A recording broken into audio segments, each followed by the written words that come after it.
현지의 낡은 벽에 걸린 사진 한 장이 그녀의 인생을 뒤바꿔 놨습니다.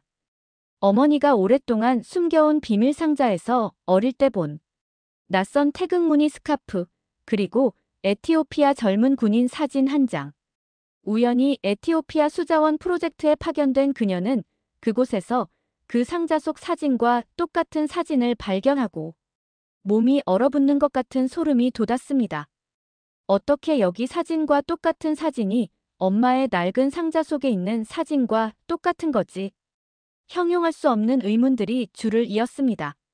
한 장의 사진, 한 장의 태극기, 그리고 70년 전의 한 편지가 그녀의 인생을 어떻게 바꿔놓게 되었을까요? 왜 엄마는 한국과 에티오피아 이야기를 꺼내면 항상 울먹였을까? 그 의문이의 실타래를 지금부터 밝혀보겠습니다. 전쟁이 남긴 가장 아름다운 유산을 보게 될 것입니다. 시작 전 1초면 누를 수 있는 좋아요와 구독을 꾹 눌러주세요. 영상 제작에 커다란 힘이 됩니다. 그럼 바로 시작하겠습니다. 영국의 의사 아멜리아 프리처드, 워터헤드 소속 의사입니다. 제 인생은 언제나 명확했죠. 진료실에서는 모든 것이 증상, 진단, 치료로 정리되니까요. 하지만 어제 제 삶의 방정식에 새로운 변수가 등장했습니다. 아멜리아, 축하해요. 에티오피아 길렐레 마을 수자원 프로젝트에 당신이 선발됐어요. NGO 사무실에서 들은 이 소식에 가슴이 뛰었어요. 제가 꿈꿔왔던 국제 의료 현장이었거든요. 런던에서의 반복된 일상이 지겨웠던 참이기도 했습니다. 집에 돌아와 어머니에게 이 소식을 전했죠. 베아트릭스, 제 어머니는 항상 냉정하고 품이 있는 분입니다. 그런 어머니의 찻 잔이 덜컥 테이블 위에 떨어졌어요. 에티오피아라고? 절대 안 돼. 거긴 너무 위험해. 어머니의 눈빛이 이상했습니다. 공포, 분노, 아니면 죄책감. 어머니는 손을 떨며 차를 닦았습니다. 이건 단순한 걱정이 아니었어요. 저는 의사니까 사람들의 감정 변화를 읽는데 익숙하죠. 어머니, 제가 이미 시리아 난민 캠프에서도 일했잖아요. 에티오피아가 더 위험할 리 없어요. 문제는 그게 아니야. 어머니의 목소리가 가늘게 떨렸습니다. 방 안에 무거운 침묵이 내려앉았죠. 저는 옛 기억 하나를 떠올렸어요. 10살 때였을까요? 다락방에서 어머니의 오래된 트렁크를 발견했습니다. 그 안에는 제가 본 적 없는 붉은색과 파란색, 흰색이 섞인 작은 깃발 모양의 스카프가 있었어요. 그리고 한 남자의 사진. 까만 피부, 에티오피아 군복을 입은 젊은 청년이었죠. 누구예요? 제가 물었을 때 어머니는 그 물건들을 번개처럼 빼앗아 가버렸어요. 아무것도 아니야. 오래된 기념품일 뿐이야. 그날 이후 그 트렁크는 다시 볼 수 없었습니다. 하지만 의문은 제 안에 계속 남았죠. 왜 영국 간호사였던 어머니는 에티오피아 군인의 사진을 갖고 있었을까요? 왜 그 배지는 한국 국기처럼 생겼을까요? 어린 저도 지구본에서 본 적이 있었거든요. 거실로 돌아왔을 때 어머니는 창가에 서 계셨습니다.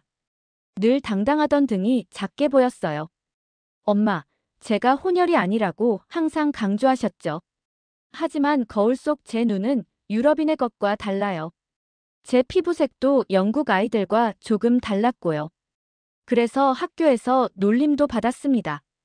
에티오피아에 가면 뭔가 답을 찾을 수 있을까요? 어머니는 돌아보지 않았어요. 대신 창밖의 비를 바라보며 말했습니다. 아멜리아, 내 아버지는 영국인이었어. 내가 몇 번이나 말해야 하니? 목소리는 단호했지만 손가락은 창틀을 꽉 쥐고 있었죠. 저는 더 이상 묻지 않았습니다. 증거가 부족했으니까요. 그게 제 방식이에요. 과학자처럼, 의사처럼 더 많은 데이터가 필요했습니다. 그날 밤 짐을 쌌어요. 옷까지, 의료장비, 그리고 어렸을 때 몰래 복사해둔 사진 한 장을 넣었죠. 이건 단순한 의료 봉사가 아니었습니다. 이건 제 뿌리를 찾아가는 여정이었어요. 런던 히드로 공항, 출국장에서 폰이 울렸습니다. 아멜리아, 제발. 내 삶을 망치지 마. 그곳에 가면 모든 게 변할 거야. 어머니의 목소리가 떨렸어요. 저는 창밖의 활주로를 바라봤습니다. 기내 방송이 탑승을 알렸죠. 엄마, 저 들어가야 해요. 돌아오면 뭐든 이야기해 주세요. 약속하세요. 전화를 끊으며 생각했어요. 한국에서 시작된 전쟁이 어떻게 영국 간호사와 에티오피아 군인을 만났을까요? 그리고 그 만남이 저와 무슨 관계가 있을까요? 저는 비행기에 올랐습니다. 목적지는 에티오피아. 질문의 답을 찾으러 가는 길이었습니다. 에티오피아 공항에 내리자 건조한 열기가 저를 덮쳤습니다. 영국의 촉촉한 안개와는 완전히 달랐죠. 길렐레 마을까지는 덜컹거리는 지프차로 4시간을 더 가야 했어요. 창밖으로 펼쳐진 풍경이 낯설면서도 묘하게 익숙했습니다. 왜 그런 느낌이 들까요? 마을에 도착하자 현지 코디네이터가 저를 반겼습니다. 프리처드 박사님, 코이카 베이스 캠프로 안내해 드리겠습니다. KUICA요? 어떤 단체인가요? 제가 물었죠. 한국국제협력단입니다. 이 지역 수자원 개발을 맡고 있어요. 한국이라니. 심장이 쿵했어요. 우연일까요? 어머니가 가지고 있던 태극 무늬 스카프가 떠올랐습니다. 베이스 캠프에 도착하자 파란색, 빨간색, 흰색이 섞인 태극 문양의 로고가 보였어요. 그 로고는 제가 어릴 때 본 그 깃발과 같았습니다. 프리처드 박사님, 저는 박은서입니다. 이 프로젝트 책임자예요. 차가운 목소리에 고개를 돌리니 단정한 차림의 한국 여성이 서 있었어요. 날카로운 눈매와 단호한 표정. 저보다 어려 보였지만 권위가 느껴졌죠. 만나서 반갑습니다. 제가 악수를 건넸지만 박은서의 반응은 형식적이었어요. 그녀의 눈에는 경계심이 서려 있었습니다. 짐 풀고 쉬세요. 투어는 내일 아침에 하기로 하죠. 그때 갑자기 무전기에서 다급한 목소리가 흘러나왔어요. 응급 상황입니다. 북쪽 마을 아이들이 여러 쓰러졌습니다. 의료진 필요해요. 박은서의 표정이 순식간에 바뀌었습니다. 우리는 말없이 서로를 바라봤어요. 제 의료 키트가 준비되어 있어요. 지금 바로 갈 수 있습니다. 10분 후, 우리는 지프차를 타고 북쪽 마을로 달렸습니다. 현장에 도착하니 5명의 아이들이 그늘 아래 누워 있었어요. 고열, 탈수, 복통. 아이들 옆에는 물통이 있었죠. 이 물을 마셨나요? 제가 물었어요. 마을 어른이 고개를 끄덕였습니다. 우물이 말라서 새로 판 곳에서 길어왔어요. 오염된 물이었군요. 즉시 치료를 시작했습니다. 수액을 놓고 해열제를 투여했어요. 박은서는 묵묵히 저를 도왔습니다. 그녀의 손길이 능숙했어요. 간호사 훈련을 받았을까요? 첫 번째 아이가 눈을 떴을 때 안도의 한숨이 나왔습니다. 그때 한 노인이 제 손을 잡았어요. 고맙습니다, 의사 선생님. 너희가 다시 왔구나. 그 한국. 전쟁 이후로 처음이야. 심장이 멈춘 것 같았습니다. 전쟁이요? 어떤 전쟁인가요? 우리 아버지가 갔던 전쟁. 먼 땅, 한국이라는 나라에서 있었지. 그분들이 돌아와서는 그 나라를 잊지 못했어. 이제 그들이 우리를 잊지 않았구나.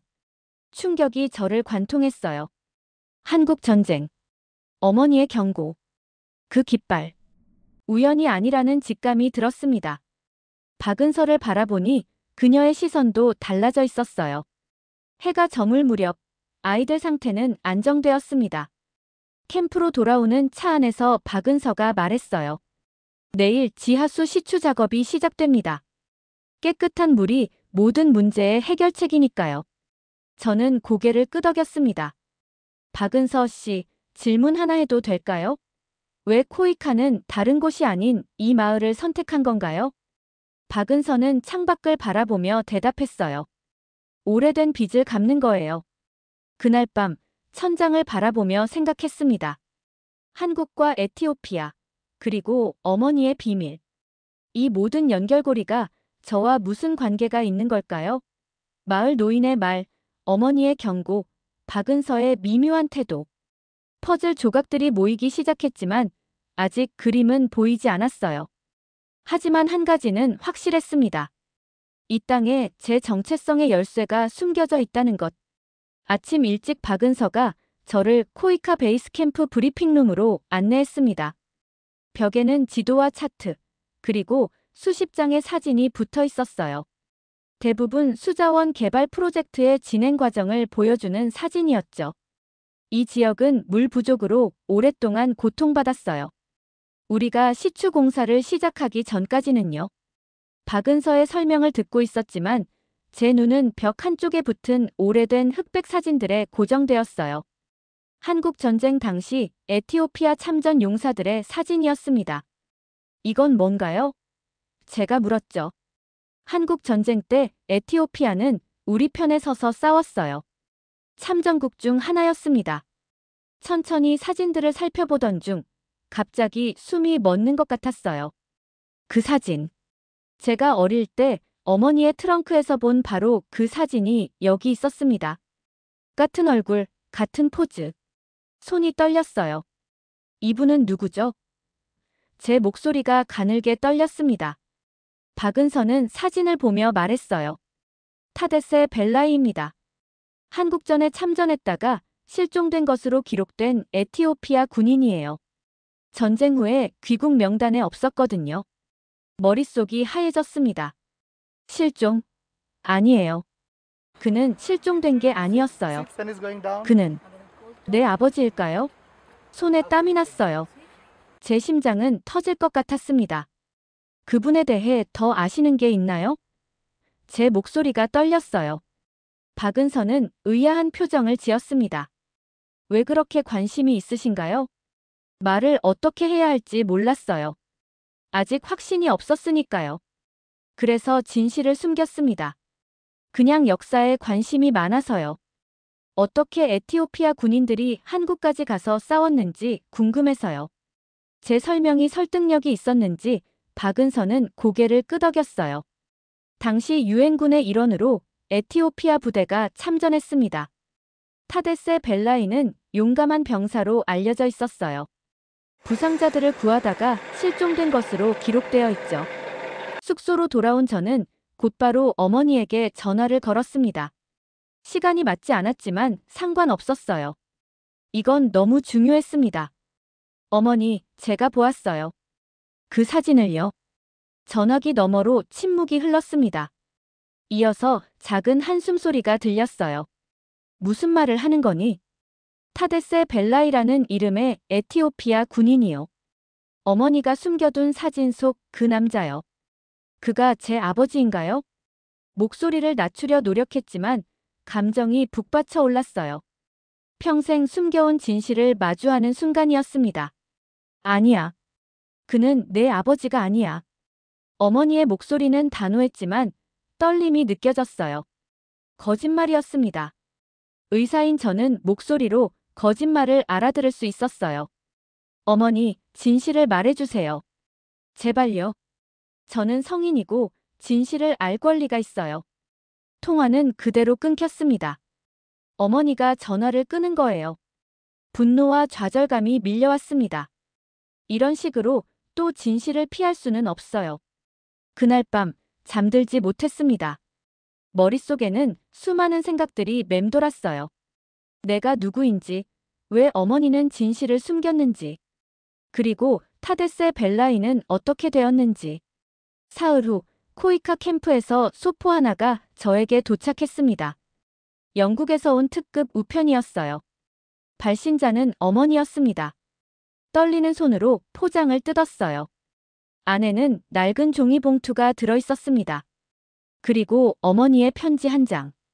아멜리아에게. 내가 알고자 하는 진실이야. 이제 내 삶을 어떻게 살지는 내 선택이란다. 봉투 안에는 오래된 사진과 작은 태극기, 그리고 누렇게 변색된 편지가 있었어요. 편지는 영어로 쓰여 있었습니다. 사랑하는 베아트릭스에게. 나는 한국에서 많은 것을 보았소. 죽음과 파괴 하지만 또한 희망과 용기도 보았소. 이 전쟁이 끝나면 당신에게 돌아가 우리의 삶을 함께 시작하고 싶소. 당신의 가족이 우리의 사랑을 인정하지 않더라도 우리는 함께할 수 있소. 당신이 내 아이를 품고 있다는 소식은 나에게 삶의 의미를 주었소. 편지를 읽는 동안 눈물이 흘렀습니다. 이건 저의 아버지, 타데세 벨라이가 어머니에게 보낸 마지막 편지였어요. 그는 실종된 게 아니라 영국으로 돌아가 어머니와 함께 살기로 했던 거였군요. 하지만 어떤 이유로 그 약속은 지켜지지 않았습니다. 그리고 저는 그들의 사랑의 증거로 태어났어요. 사진 속 남자를 다시 보았습니다. 그의 눈은 제 눈과 닮아 있었어요. 같은 모양, 같은 깊이. 결국 진실은 밝혀졌습니다. 저는 영국과 에티오피아의 피를 모두 가진 혼혈이었어요. 그리고 제 아버지는 한국이라는 나라에서 싸웠던 영웅이었습니다. 그의 피가 지금 제 안에 흐르고 있다는 사실에 묘한 자부심이 느껴졌어요. 진실을 알게 된 다음 날, 프로젝트 현장에서 문제가 발생했습니다. 북쪽 마을과 남쪽 마을 사이에 긴장이 고조되었어요. 원인은 우물 설치 위치였습니다. 우물은 우리 마을에 있어야 해. 북쪽 마을 대표가 소리쳤어요. 당신들은 이미 가까운 강이 있잖아. 우리에겐 아무것도 없다고. 남쪽 마을 사람들이 반박했죠. 박은서는 두 마을 사람들 사이에 서서 중재하려 했지만 상황은 더욱 악화되었어요. 갑자기 돌이 날아왔고 누군가 장비를 망가뜨리기 시작했습니다. 코이카 직원들과 저는 급히 현장을 빠져나와야 했어요. 캠프로 돌아온 박은서는 분노와 좌절감에 차 있었습니다. 이제 어떻게 해야 할까요? 본부에서는 안전 문제로 철수를 고려하고 있어요. 정말 철수한다고요? 저는 믿을 수 없었어요. 제가 이제 막 진실을 찾아가는 중인데 모든 것이 무너질 위기였습니다. 철수할 수는 없어요. 이곳 사람들에게 깨끗한 물이 절실해요. 그리고 제 개인적인 이유를 말하려다 멈췄습니다. 밤새 긴급 회의가 열렸어요. 상황은 더욱 악화되고 있었습니다. 장비 일부가 도난당했고 테러 위협까지 있었어요. 워터에디도 철수를 권고했습니다. 저는 절망감에 빠졌어요.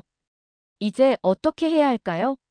다음 날 아침, 다급한 노크 소리에 잠에서 깼습니다. 박은서였어요. 그녀의 얼굴은 창백했습니다. 빨리 오세요. 남쪽 마을에서 아이 하나가 위독해요. 오염된 물을 계속 마셔서 폐혈증이 의심됩니다. 우리는 서둘러 남쪽 마을로 향했어요. 도착하니 8살쯤 된 소녀가 높은 열에 시달리고 있었습니다. 피부는 창백하고 손발은 차갑게 식어 있었어요. 전형적인 폐혈증 증상이었죠. 병원으로 데려가야 해요. 제가 말했어요. 가장 가까운 병원은 4시간 거리에 있어요. 그 아이는 그때까지 버티지 못할 거예요. 박은서의 음성이 떨렸습니다. 선택의 여지가 없었어요. 저는 현장에서 응급처치를 시작했습니다. 강력한 항생제를 투여하고 수액을 놓고 체온을 내리기 위해 노력했어요. 그 아이의 생명은 제 손에 달려 있었습니다. 당신이 할 수 있어요. 박은서가 제 어깨를 두드렸어요. 6시간의 사투 끝에 소녀의 체온이 서서히 내려갔습니다. 위기는 넘겼지만 이것은 일시적인 해결책일 뿐이었어요. 이 마을에 깨끗한 물이 없는 한 이런 비극은 계속될 것입니다. 지친 몸을 이끌고 캠프로 돌아오는 길, 제 마음에 결정이 섰어요. 이대로 물러설 수는 없었습니다. 이건 단순한 구호 프로젝트가 아니었어요. 이곳은 제 아버지의 고향이었고 이 아이들은 어쩌면 제 먼 친척들일지도 모릅니다. 박은서 씨, 제가 말했어요. 철수하지 맙시다. 방법이 있을 거예요. 그녀는 피곤한 얼굴로 저를 바라봤어요. 어떤 방법이요? 한국 사람들에게 이 상황을 알려야 해요. 당신 나라 사람들이 이 프로젝트가 얼마나 중요한지 이해하게 해야 합니다. 무슨 말씀이세요? 카메라를 가져와 주세요. 저에겐 하고 싶은 이야기가 있어요. 그날 밤, 저는 카메라 앞에 앉았습니다. 손에는 아버지의 편지와 태극기를 들고 있었어요. 깊은 숨을 들이마시고 이야기를 시작했습니다. 제 이름은 아멜리아 프리처드입니다. 저는 영국에서 온 의사지만 오늘 알게 된 사실이 있어요.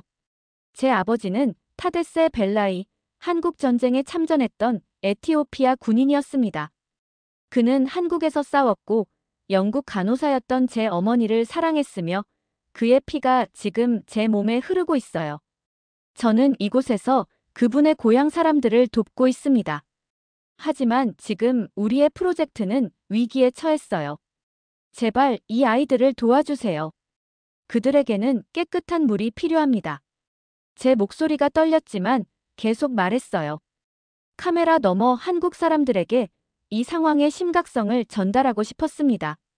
이건 제 개인적인 여정을 넘어선 일이었어요. 한 사람의 생명을 구하는 것은 세상을 구하는 것과 같다. 해시태그 수상한 가족사 한국이 밝혀낸 70년 전의 진실. 네, 챕터 4를 1400자로 다시 작성해 드리겠습니다. 진실을 알게 된 다음 날 프로젝트 현장에서 불씨가 튀었습니다. 북쪽과 남쪽 마을 사이에 우물 위치를 두고 분쟁이 시작됐어요. 마을 대표들이 서로 고함을 지르며 다투는 모습을 보는 건 가슴 아픈 일이었습니다. 우물은 우리 마을에 있어야 해. 북쪽 마을 사람들이 외쳤어요. 당신들은 이미 가까운 강이 있잖아. 우리에겐 아무것도 없다고. 남쪽 마을 사람들이 반박했죠. 박은서는 필사적으로 중재하려 했지만 소용없었습니다. 어느새 돌이 날아왔고 공사 장비가 파손되기 시작했어요. 우리는 급히 현장을 빠져나와야 했습니다. 이제 어떻게 해야 할까요? 본부에서는 안전 문제로 철수를 고려하고 있어요. 캠프로 돌아온 박은서의 얼굴은 좌절감으로 가득했어요. 철수라니요? 저는 믿을 수 없었습니다. 진실을 찾아가는 중인데 모든 것이 무너질 위기였어요. 밤새 긴급 회의가 열렸지만 상황은 더욱 악화됐습니다. 장비 일부가 도난당했고 테러 위협까지 있었어요. WATERAID도 철수를 권고했죠. 다음 날 아침, 다급한 노크 소리에 잠에서 깼습니다. 창백한 얼굴의 박은서였어요. 빨리 오세요. 남쪽 마을에서 아이 하나가 위독해요. 오염된 물 때문에 폐혈증이 의심됩니다. 우리는 서둘러 현장으로 달려갔습니다. 8살쯤 된 소녀가 높은 열에 시달리며 누워 있었어요. 피부는 창백하고 손발은 차가웠습니다. 전형적인 폐혈증 증상이었죠. 병원으로 데려가야 해요. 제가 말했습니다. 가장 가까운 병원은 4시간 거리예요. 그때까지 버티지 못할 거예요. 박은서의 목소리가 떨렸어요. 선택의 여지가 없었습니다. 저는 현장에서 응급처치를 시작했어요. 강력한 항생제를 투여하고 수액을 놓고 체온을 내리기 위해 노력했습니다. 이 아이의 생명은 제 손에 달려 있었어요. 6시간의 사투 끝에 소녀의 상태가 안정됐습니다. 위기는 넘겼지만 이건 임시 방편일 뿐이었어요. 깨끗한 물이 없는 한 이런 비극은 계속될 것입니다. 지친 몸으로 캠프에 돌아오며 결심했습니다. 이대로 물러설 수 없어요. 이건 단순한 구호가 아니었습니다. 이곳은 제 아버지의 고향이었고 이 아이들은 어쩌면 제 먼 친척들일지도 모릅니다. 박은서 씨, 제가 말했어요. 철수하지 맙시다. 방법이 있을 거예요. 어떤 방법이요? 그녀는 피곤한 얼굴로 저를 바라봤습니다. 한국 사람들에게 이 상황을 알려야 해요. 당신 나라 사람들이 이 프로젝트가 얼마나 중요한지 이해하게 해야 합니다. 그날 밤, 저는 카메라 앞에 앉았습니다. 손에는 아버지의 편지와 태극기를 들고 있었어요. 깊은 숨을 들이마시고 이야기를 시작했습니다. 제 이름은 아멜리아 프리처드입니다. 저는 영국에서 온 의사지만 제 아버지는 타데세 벨라이, 한국전쟁에 참전했던 에티오피아 군인이었습니다. 그는 한국에서 싸웠고 제 어머니를 사랑했으며 그의 피가 지금 제 안에 흐르고 있어요. 저는 이곳에서 그분의 고향 사람들을 돕고 있습니다. 하지만 지금 우리의 프로젝트는 위기에 처했어요. 제발 이 아이들을 도와주세요. 목소리가 떨렸지만 계속 말했습니다. 카메라 너머 한국 사람들에게 이 상황의 심각성을 전달하고 싶었어요. 한 사람의 생명을 구하는 것은 세상을 구하는 것과 같다는 말이 있습니다. 이 아이들에게 깨끗한 물을 제공하는 것은 그들의 미래를 구하는 일이었어요. 영상이 끝나고 박은서는 말없이 저를 바라봤습니다. 그녀의 눈에는 놀라움과 감동이 서려 있었어요. 프리처드 박사님, 당신이 타데세 벨라이의 딸이었군요. 저는 고개를 끄덕였습니다. 방금 알게 된 사실이에요. 어머니는 평생 이 비밀을 숨겨왔어요. 박은서는 결심한 듯 말했습니다. 이 영상을 서울 본부에 보내겠습니다. 이건 단순한 수자원 프로젝트를 넘어선 이야기예요. 영상을 보낸 후 48시간이 지나도 소식이 없었습니다. 불안과 절망감이 커져갔어요. 하지만 셋째 날 아침, 박은서가 숙소로 뛰어왔습니다. 그녀의 얼굴에는 환한 미소가 피어 있었어요. 프리처드 박사님, 믿을 수 없어요. 당신의 영상이 한국에서 폭발적인 반응을 얻고 있어요. 흥분한 목소리로 박은서가 설명했습니다. 영상이 뉴스에 방영됐어요. 참전 용사의 딸, 에티오피아에서 의료 봉사를. 이런 헤드라인이에요. SNS에서는 해시태그가 트렌드가 됐고 사람들이 기부를 시작했어요. 믿기 힘들었습니다. 제 진심이 전해진 걸까요? 아니면 아버지의 이야기가 사람들의 마음을 움직인 걸까요? 그뿐만이 아니에요. 박은서는 계속했습니다. 참전 용사 유족회에서 연락이 왔어요. 그들도 돕고 싶대요. 그리고 국방부에서는 타데세 벨라이 씨의 전사 기록을 정정하고 당신을 공식 유가족으로 등록하겠다고 했어요. 눈물이 흘렀습니다. 너무 갑작스러웠어요. 얼마 전까지 저는 제 정체성조차 확신하지 못했는데 이제는 한 나라가 저를 영웅의 딸로 인정하고 있었습니다. 그리고 가장 중요한 소식은 박은서의 눈이 반짝였어요. 한국 정부가 철수 계획을 전면 취소했어요. 오히려 길렐레 마을 통합수자원 개발을 국가 사업으로 전환하겠다고 합니다. 더 많은 인력과 장비가 오고 있어요. 그날 오후 현장에 도착했을 때 놀라운 변화가 일어나고 있었습니다. 북쪽과 남쪽 마을 사람들이 함께 모여 있었어요. 갈등은 어디로 간 걸까요? 무슨 일이 있었던 거죠? 제가 박은서에게 물었어요.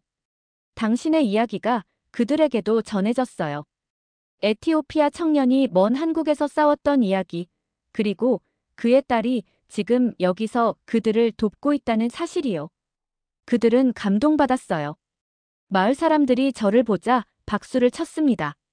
한 노인이 다가와 제 손을 잡았어요. 당신의 아버지는 우리 마을 출신이었소.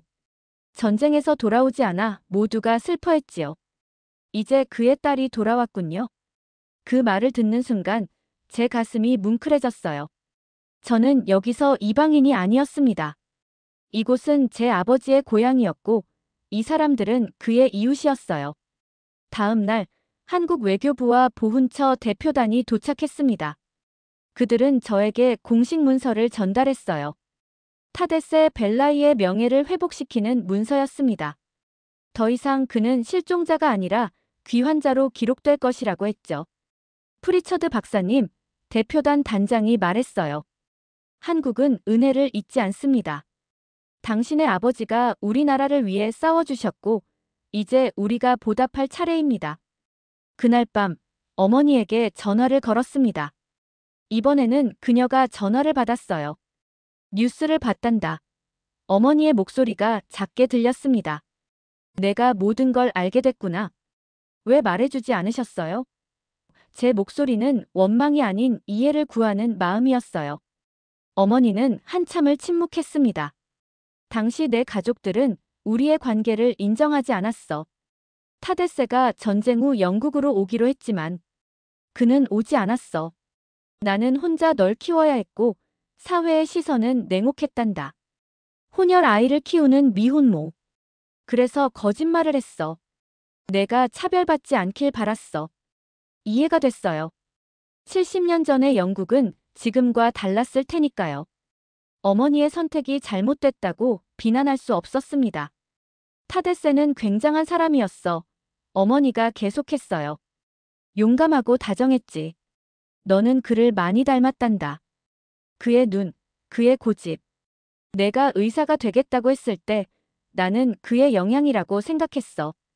통화를 마치며 어머니는 말했어요. 내가 그를 찾아서 기뻐. 이제 넌 온전한 내 자신을 알게 됐구나. 그 말이 제 마음에 깊이 와닿았습니다. 정말로 저는 이제 제 자신의 전부를 알게 되었어요. 영국인 어머니와 에티오피아인 아버지 사이에서 태어난 저는 두 문화의 다리가 되어 서 있었습니다. 그리고 그 다리는 이제 한국까지 이어지고 있었어요.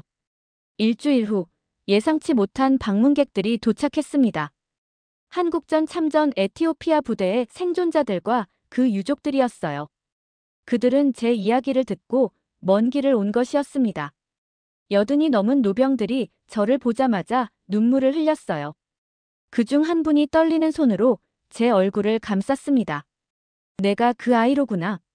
타데세의 딸. 그가 항상 자랑스럽게 얘기하던 아이. 제 아버지를 아셨나요? 제 목소리가 떨렸어요. 물론이지. 우리는 같은 소대였어. 그는 항상 영국에 있는 약혼녀 얘기를 했지. 그리고 그녀가 임신했다는 소식을 듣고는 얼마나 기뻐했는지 몰라. 매일 편지를 썼어. 그 간호사에게 보낼 편지를. 그 말을 듣는 순간 가슴이 찢어지는 듯 했어요. 아버지는 저를 기다리고 있었던 거예요. 저를 만나기를 간절히 원했던 거죠. 그는 어떻게 된 건가요? 정말로 실종된 건가요? 노병은 고개를 저었어요. 아니, 그는 살아남았어. 하지만 심한 부상을 입었지. 그의 부대가 후퇴할 때 그는 의식이 없었고 한국 농부들이 그를 숨겨줬어. 그가 회복됐을 때는 이미 전쟁이 끝나가고 있었고 그는 에티오피아로 귀국했지. 하지만 그는 기억을 잃었어. 부상으로 인한 외상성 기억상실이었지. 이것이 진실이었군요. 아버지가 어머니에게 돌아오지 않은 이유. 그것은 사랑의 부재가 아니라 운명의 잔인한 장난이었습니다. 다음 날 마을 운동장에서 특별한 행사가 열렸습니다. 태극기와 에티오피아 국기가 나란히 휘날렸어요. 유가족 환영식과 수자원 사업 확대 선포식이 동시에 진행되었죠. 저는 단상에 올라 마이크 앞에 섰습니다. 수백 명의 마을 사람들, 한국 대표단, 참전 용사들이 저를 바라보고 있었어요. 저는 한 달 전까지만 해도 제가 누구인지 정확히 알지 못했습니다. 제 혈통의 절반이 어디서 왔는지 몰랐죠. 하지만 이제 알게 되었습니다. 저는 영국인이지만 오늘은 에티오피아인의 딸이자 한국의 친구로 이 자리에 섰습니다. 말을 이어가는 동안 가슴이 벅차올랐어요. 제 아버지 타데세 벨라이는 70년 전 자유를 위해 먼 나라에서 싸웠습니다. 그는 돌아오지 못했지만 그의 정신은 살아있습니다. 오늘 우리가 이곳에 함께 모인 것처럼 국경과 피부색, 언어를 넘어 인류애로 하나 되는 것. 그것이 진정한 유산이라고 생각합니다. 박수 소리가 터져 나왔습니다. 한국 대표단장이 나와 저에게 훈장을 수여했어요. 타데세 벨라이를 기리는 훈장이었습니다. 그리고 이어서 새로운 수자원 개발 프로젝트의 출범을 선언했죠. 행사가 끝나고 한 노인이 저에게 다가왔습니다. 그는 제 손을 꼭 잡고 말했어요. 내 이름은 하일레. 타데세의 친구였소. 그는 항상 말했지. 우리가 한국에서 싸운 이유는 자유를 지키기 위함이다. 자유는 물처럼 모두에게 필요한 것이다. 오늘 그의 꿈이 이루어졌소. 깨끗한 물과 함께 자유와 희망이 우리 마을에 돌아왔소. 그 말에 깊은 감동을 받았습니다. 제 아버지는 물리적으로는 떠났지만 그의 정신은 이곳에 남아 있었어요. 그리고 이제 저를 통해 다시 살아나고 있었습니다. 대표단 중 한 사람이 말했습니다. 한국은 돕는 나라가 되었습니다. 과거에는 도움을 받았지만 이제는 돕는 나라가 되었어요. 그리고 우리는 결코 잊지 않습니다. 그날 저녁 마을 사람들과 함께 불 주위에 모여 앉았어요. 노인들이 저에게 아버지에 관한 이야기를 해주었습니다. 그가 얼마나 용감했는지, 얼마나 유머 감각이 있었는지, 얼마나 친절했는지. 이야기를 들으며 아버지에 대한 그림이 제 마음속에 완성되어 갔어요. 저는 영국에서 태어났지만 바로 이곳에서 제 삶의 반쪽을 찾았습니다. 새 나라를 잇는 희생의 유산, 그 중심에 한국이 있었고, 이제 그 연결고리는 더욱 강해지고 있었어요. 프로젝트가 재개된 지 한 달. 마을에는 활기가 돌았습니다. 대형 시추 장비가 도착했고, 전문가들이 지질 조사를 마쳤어요. 드디어 깨끗한 물이 나오는 우물이 완성되었습니다. 첫 번째 물이 지상으로 솟아오를 때 마을 사람들은 환호성을 질렀어요. 맑고 깨끗한 물이었습니다. 아이들은 신기한 듯 그 주위를 맴돌며 손을 적셨죠. 그 광경을 보며 제 눈에도 눈물이 고였어요. 이제 안전하게 마실 수 있어요? 꼬마 소녀가 물었습니다. 그럼 저는 미소 지으며 대답했어요. 이제 아프지 않을 거야. 우물 옆에는 커다란 물탱크가 설치되었고 정수 시스템도 가동되기 시작했습니다. 파이프라인이 새 마을을 연결했어요. 어느 누구도 물 때문에 다투지 않아도 되는 시스템이었죠. 학교에서는 아이들의 출석률이 높아지기 시작했어요. 더 이상 물을 길어오느라 수업을 빠지지 않아도 되었으니까요. 아픈 아이들의 수도 눈에 띄게 줄었습니다. 제 진료소를 찾는 환자 중 수인성 질병 환자가 확연히 감소했어요. 프리처드 박사님, 박은서가 데이터를 보여주며 말했습니다. 첫 달에만 설사병 환자가 60% 감소했어요. 놀라운 성과입니다. 저는 그 수치에 감격했어요. 숫자 너머에는 실제 사람들의 삶이 있었습니다. 고통받지 않는 아이들, 더 이상 자녀를 잃을까 두려워하지 않는 부모들. 어느 날 아이들이 한국어를 배우고 있는 모습을 발견했습니다. 코이카에서 파견된 교사가 수업을 진행하고 있었어요. 안녕하세요.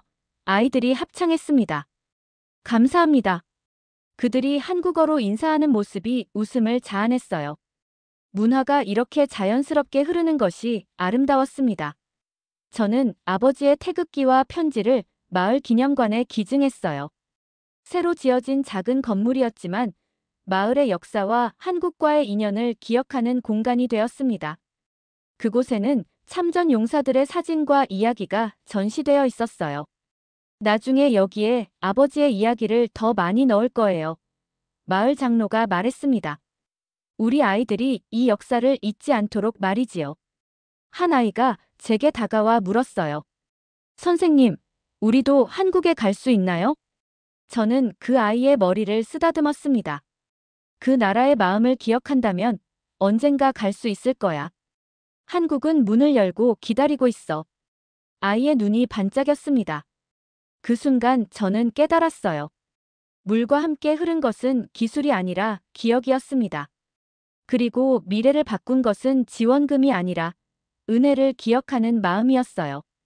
마을 광장에서는 작은 한국 문화축제가 열렸습니다. 한국 음식을 맛보고 전통 춤을 배우는 시간이었어요. 에티오피아 아이들이 한국 태권도를 배우는 모습이 특히 인상적이었습니다. 왜 한국인들은 이렇게 우리를 도와주나요? 한 여성이 물었어요. 그들은 70년 전의 도움을 기억하고 있기 때문이에요. 제가 대답했습니다. 그리고 이제는 그들이 도울 수 있는 위치에 있죠. 빚을 갚는다고 생각하는 거예요. 빚이요? 우리는 그저 우리의 의무를 했을 뿐인데요. 바로 그겁니다. 서로 돕는 것. 그것이 인류의 진정한 유산이에요. 물탱크에 반사된 석양이 아름다웠습니다. 붉은 빛이 물 위에서 춤추는 모습이 마치 생명의 축제 같았어요. 저는 그 순간 제가 지금 정확히 있어야 할 곳에 있다는 확신이 들었습니다. 아버지의 피가 제 안에 흐르고 에티오피아의 대지가 제 발 아래 있으며 한국의 정신이 이 프로젝트를 통해 살아 숨쉬고 있었습니다. 세계의 다른 세계가 한데 모여 생명의 근원인 물처럼 하나로 흐르고 있었어요. 그것은 그저 우물이 아니었습니다. 그것은 희망이었고 기억이었으며 약속이었습니다. 물이 흐르는 한 우리의 연결은 계속될 것입니다. 에티오피아에서의 6개월이 거의 끝나가고 있었습니다. 워터에디에서의 제 임기는 이제 며칠 남지 않았어요. 하지만 제 마음은 이미 이곳에 깊이 뿌리내리고 있었습니다. 마을에서는 제 귀국을 앞두고 특별한 축제를 준비했어요. 물의 축제라고 불렸죠. 마을 광장에는 형형색색의 깃발이 휘날렸고 사람들은 가장 좋은 옷을 입고 모였습니다. 이건 당신을 위한 거예요. 박은서가 말했습니다. 당신은 이 마을의 딸이 되었어요. 축제는 아침부터 시작되었습니다. 전통 춤, 노래, 맛있는 음식들. 모두가 저에게 작은 선물을 가져왔어요. 수공예품, 천으로 만든 인형, 직접 구운 빵. 소박하지만 진심이 담긴 선물들이었습니다. 우리는 당신을 잊지 않을 거예요. 마을 장로가 말했어요. 타데스의 딸은 영원히 우리의 가족입니다. 그 말에 가슴이 뭉클해졌어요. 이방인으로 왔지만 이제는 가족이 되었습니다. 제 인생의 빈 퍼즐 조각이 드디어 채워진 느낌이었어요.